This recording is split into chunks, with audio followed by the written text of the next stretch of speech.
Hola, estem a l'Estruc de Sabadell i avui visitarem a un pintor que es diu Gerard Gómez.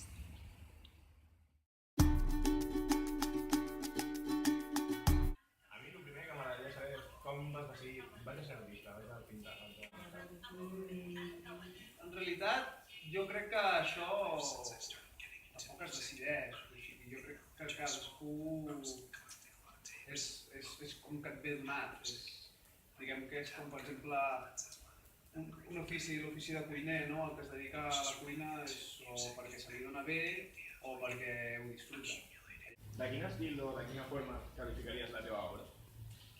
Teòrica, però hi ha punts que potser em trobo que amb la pintura potser m'interessa un contingut bastant escultòric, més de volum, no? Allò que comença a sortir de la tela, no?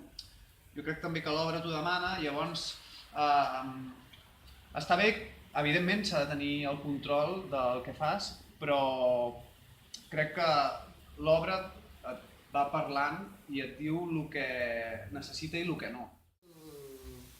Això s'ha d'acabar de polir, no? Però l'articulació de l'obra està, no? Llavors, el que deia, no?